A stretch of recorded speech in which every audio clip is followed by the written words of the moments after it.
ഹരേ കൃഷ്ണ. രാജവിദ്യ അധ്യായം 2 സംസാരാതീതമായ ജ്ഞാനം. കൃഷ്ണ അവബോധം സുസുഖം, അതായത് സുഗതവും അനുഷ്ഠിക്കാൻ സുഖകരവും ആണെന്ന് ശ്രീകൃഷ്ണൻ പ്രത്യേകം പറയുന്നുണ്ട്. വാസ്തവം പറയുകയാണെങ്കിൽ ഭക്തിയോടുകൂടി അനുഷ്ഠിക്കുന്ന ഈ പ്രക്രിയ അത്യന്തം സുഖാപകം തന്നെയാണ്. സംഗീതോപകരണങ്ങളോടുകൂടി നാം മധുരമായി കീർത്തനങ്ങൾ ആലപിക്കുമ്പോൾ ശ്രോതാക്കളും നമ്മളോട് കൂടി ചേർന്ന് കീർത്തനാലാപനം ആരംഭിക്കുന്നു. പക്ഷേ ഒരു കാര്യം, ആ സംഗീതം പരമപുരുഷനായ ഭഗവാനെക്കുറിച്ചുള്ളതും അദ്ദേഹത്തിൻ്റെ യശസ്സിനെ പ്രകീർത്തിക്കുന്നതും ആയിരിക്കണം. ഭഗവത്ഗീത കേൾക്കുന്നതും ഭക്തിയുത സേവനത്തിൻ്റെ ഭാഗമാണ്. മാത്രമല്ല, കേൾക്കുന്നതോടൊപ്പം തന്നെ ആ സിദ്ധാന്തങ്ങളെ സ്വജീവിതത്തിൽ പകർത്താൻ നമുക്ക് ഔത്സുക്യമുണ്ടായിരിക്കണം. കൃഷ്ണാവബോധം ഒരു ശാസ്ത്രമാണ്, അല്ലാതെ അന്ധമായി വിശ്വസിക്കേണ്ട ഒന്നല്ല. ഭക്തി സാധന അനുഷ്ഠിക്കാവുന്നത് 9 വിധത്തിലാണെന്ന് നിർദ്ദേശിക്കപ്പെട്ടിട്ടുണ്ട്. ശ്രവണം, കീർത്തനം, സ്മരണം, പാദസേവനം, അർച്ചനം, പ്രാർത്ഥന, ഭഗവാനു ദാസ്യവൃത്തി ചെയ്യുക, ഭഗവാനുമായി സുഹൃത്ത് ബന്ധം സ്ഥാപിക്കുക, ഭഗവാന് ആത്മസമർപ്പണം ചെയ്യുക. ഒരു പ്രയാസവുമില്ലാതെ അനുഷ്ഠിക്കാവുന്ന ഈ പദ്ധതികൾ ഭക്തൻ സന്തോഷപൂർവം അനുഷ്ഠിക്കേണ്ടതാണ്. ഭഗവത്ഗീതയും ഹരേ കൃഷ്ണ മഹാമന്ത്രവും ഹിന്ദുമത സിദ്ധാന്തവുമായി ബന്ധപ്പെട്ടതാണെന്ന് കരുതി അത് സ്വീകരിക്കുവാൻ തയ്യാറാവാത്ത ഒരാൾക്ക് ക്രിസ്തീയ ദേവാലയത്തിൽ ചെന്ന് പ്രാർത്ഥിക്കാം. കാരണം ഇവയൊന്നും തന്നെ ഭിന്നങ്ങളല്ല. ഏതു പ്രക്രിയ സ്വീകരിച്ചാലും ഈശ്വര അവബോധം ഉണ്ടായേ പറ്റൂ. ഈശ്വരൻ ഹിന്ദുവോ മുസ്ലിമോ ക്രിസ്ത്യാനിയോ അല്ല. സ്വയം ഹിന്ദുവെന്നോ മുസ്ലിമെന്നോ ക്രിസ്ത്യാനിയെന്നോ കരുതേണ്ടതുമല്ല. ഇവയെല്ലാം ശാരീരിക ഉപാധികളാണ്. നാം എല്ലാം സംശുദ്ധരായ ആത്മാക്കളും ഈശ്വരൻ്റെ വിഭിന്ന അംശങ്ങളുമാണ്. ഈശ്വരൻ പവിത്രനാണെന്നതുപോലെ അദ്ദേഹത്തിൻ്റെ അംശമായ നാമും പരിശുദ്ധരാണ്. ഏതോ കാരണങ്ങളാൽ സംസാരസാഗരത്തിൽ പതിക്കേണ്ടി വന്ന നാം അതിലെ തിരമാലകളുടെ ആഘാതത്താൽ ക്ലേശിക്കുകയാണ്. വാസ്തവത്തിൽ ലൗകിക ക്ലേശങ്ങളാകുന്ന തിരമാലകളുടെ ഒഴുക്കുമായി നമുക്ക് യാതൊരു ബന്ധവും ഉണ്ടാകേണ്ട കാര്യവുമില്ല. ഭഗവാനെ, കൃഷ്ണ എന്നെ രക്ഷിക്കൂ എന്ന് പ്രാർത്ഥിക്കുക മാത്രമേ നാം ചെയ്യേണ്ടതായിട്ടുള്ളൂ. നാം കൃഷ്ണനെ മറക്കുമ്പോൾ മായയുടെ സമുദ്രം നമ്മെ കീഴടക്കുന്നു. ഈ സമുദ്രത്തിൽ നിന്ന് മുക്തി നേടാൻ ഹരേ കൃഷ്ണ മഹാമന്ത്ര ജപം അതിപ്രധാനമാണ്. ഹരേ കൃഷ്ണ കൃഷ്ണ കൃഷ്ണ ഹരേ ഹരേ, ഹരേ രാമ രാമ രാമ ഹരേ ഹരേ എന്ന മന്ത്രധ്വനി കൃഷ്ണനിൽ നിന്ന് അഭിന്നമാണ്. കൃഷ്ണ എന്ന ധ്വനിയും സാക്ഷാൽ കൃഷ്ണനും തമ്മിൽ യാതൊരു ഭേദവുമില്ല. ഹരേ കൃഷ്ണ മഹാമന്ത്രം ജപിച്ചുകൊണ്ട് നാം നർത്തനം ചെയ്യുമ്പോൾ കൃഷ്ണനും നമ്മോടൊപ്പം നർത്തനം ചെയ്യുകയാണ്. ഞാൻ അദ്ദേഹത്തെ കാണുന്നില്ലല്ലോ എന്ന് ഒരാൾ പറയുമായിരിക്കാം. പക്ഷേ കാണുക എന്നതിന് നാം എന്തിന് ഇത്രയധികം പ്രാധാന്യം കൊടുക്കണം?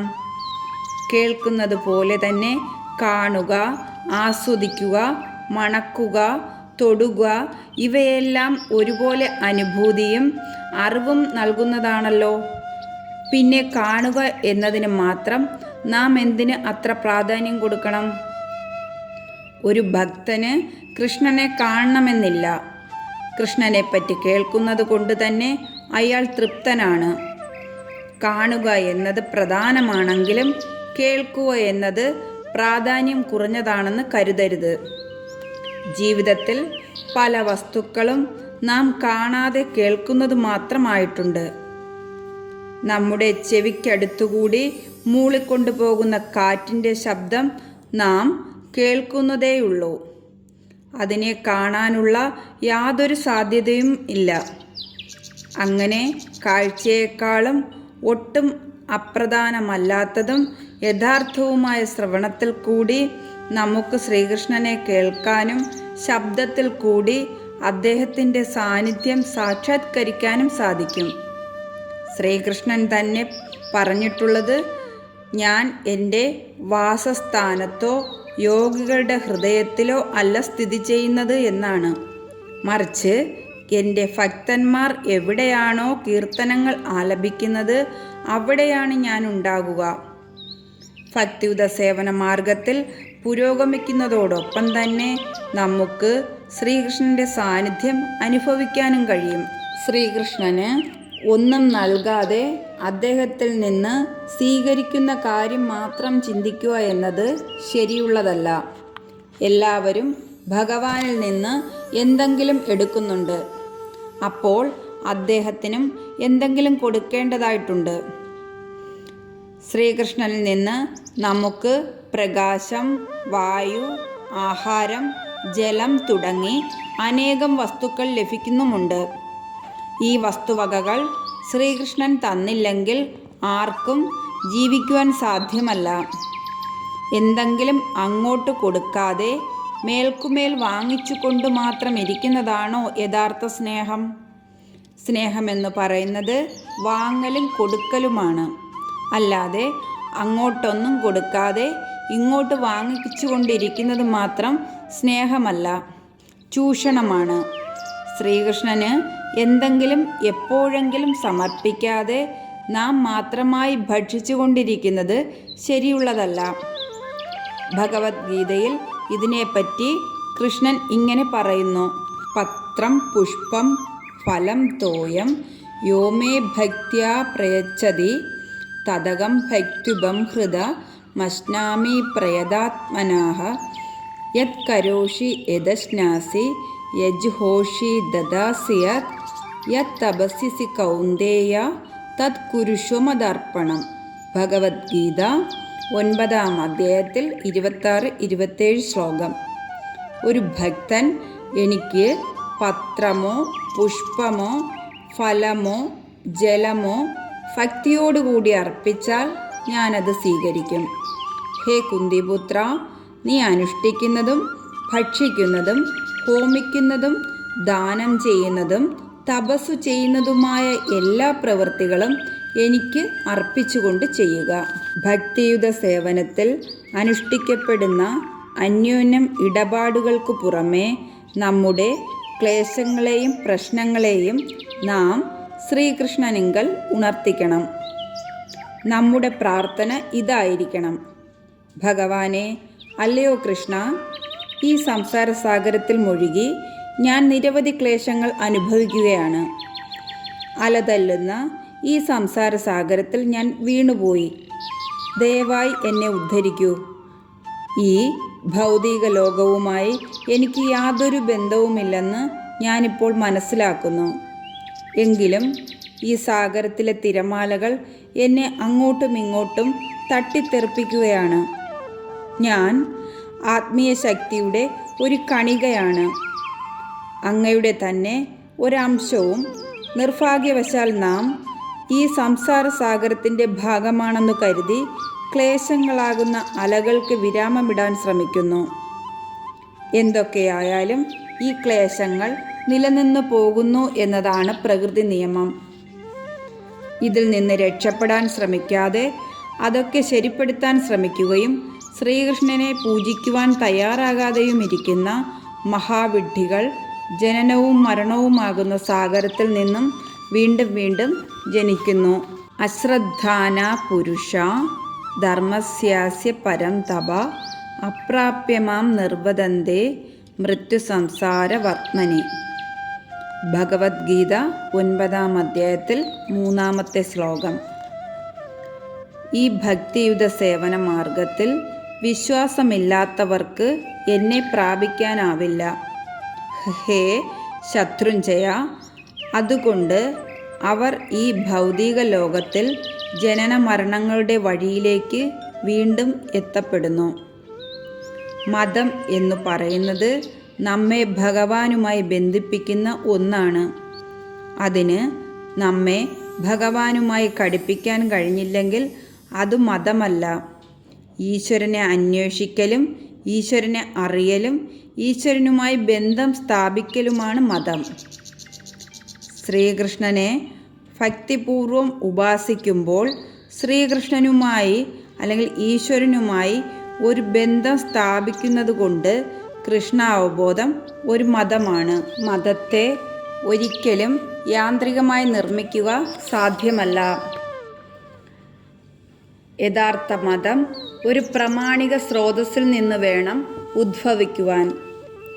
ആ സ്രോതസ്സ് ഭഗവാനോ അദ്ദേഹത്തിൻ്റെ പ്രതിനിധിയോ ആയിരിക്കണം. മതം ഈശ്വര നിർമ്മിതമായ നിയമമായിട്ടാണ് അറിയപ്പെടുന്നത്. ഒരു വ്യക്തിക്ക് രാജ്യത്തിൻ്റെ നിയമം ഉണ്ടാക്കുക സാധ്യമല്ല.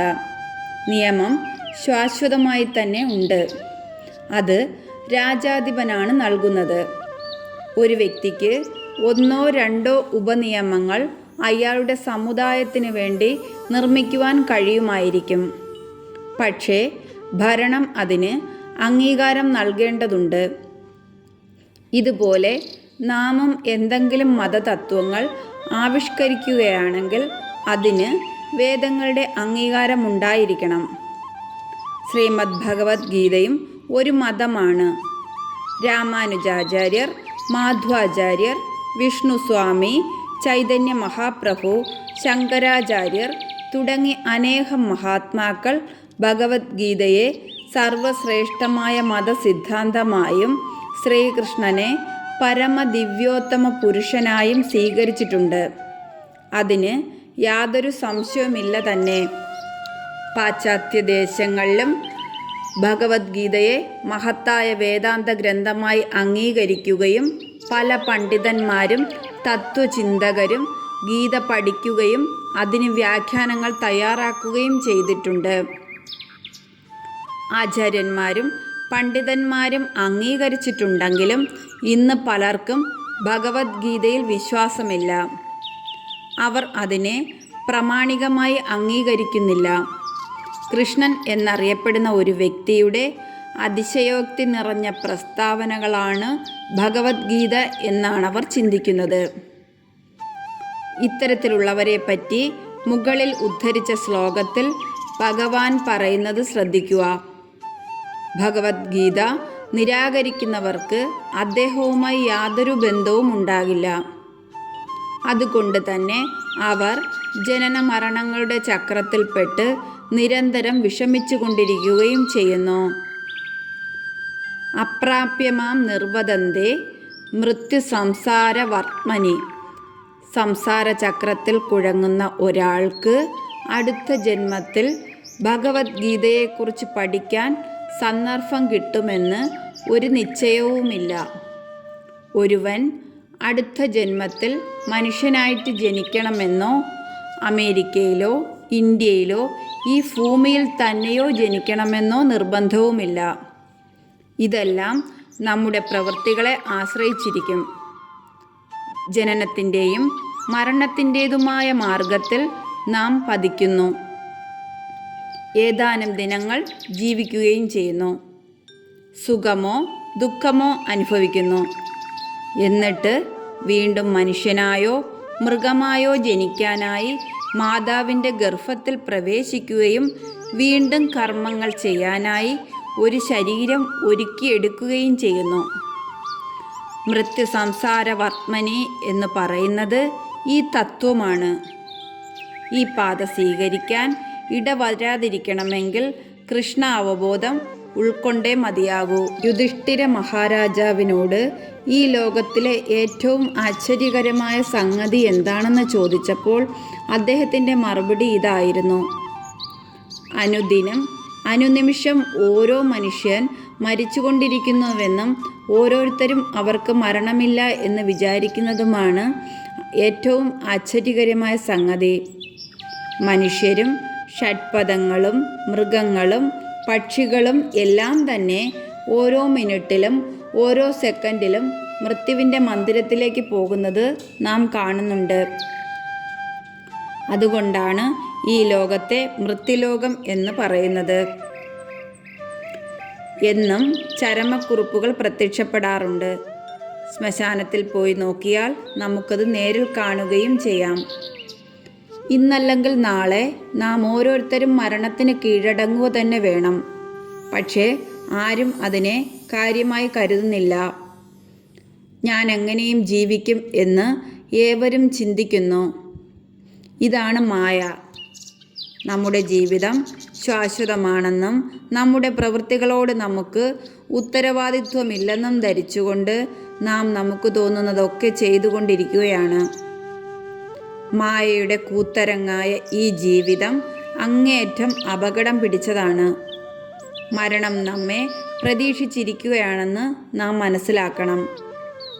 മരണം പോലെ അവശ്യം ഭാവിയായത് എന്ന് ഒരു ചൊല്ല് തന്നെയുണ്ട്. അതായത് ഈ ലോകത്തിൽ നിശ്ചിതമായും സംഭവിച്ചു കൊണ്ടിരിക്കുന്ന ഒരു സംഗതിയാണ് മരണമെന്നും അതിനെ ആർക്കും തടയാനാവില്ലെന്നുമാണ് ഇതിനർത്ഥം. മരണം അടുത്തെത്തുമ്പോൾ നമ്മുടെ പൊള്ളയായ തത്വങ്ങളോ നമ്മുടെ ഉന്നത ബിരുദങ്ങളോ സഹായത്തിനെത്തുന്നില്ല. നമ്മുടെ ദൃഢമായ ശരീരവും ഒന്നിനെയും കണക്കിലെടുക്കാത്ത പ്രതിഭയും നശിക്കുന്നു. ഈ സമയത്ത് ജീവാത്മാവ് ഭൗതിക പ്രകൃതിയുടെ നിയന്ത്രണത്തിലാവുകയും പ്രകൃതി നമുക്ക് യോജിച്ച ഒരു ശരീരം പ്രദാനം ചെയ്യുകയും ചെയ്യുന്നു. ഈ ആപത്ത് നേരിടാൻ ആഗ്രഹമുണ്ടെങ്കിൽ നമുക്ക് ശ്രീകൃഷ്ണനെ മറക്കാം. അതല്ല, ഈ ആപത്തിനെ അഭിമുഖീകരിക്കേണ്ട എന്നാണ് എങ്കിൽ ശ്രീകൃഷ്ണൻ നമ്മുടെ സഹായത്തിനെത്തുകയും ചെയ്യും. തീർച്ച.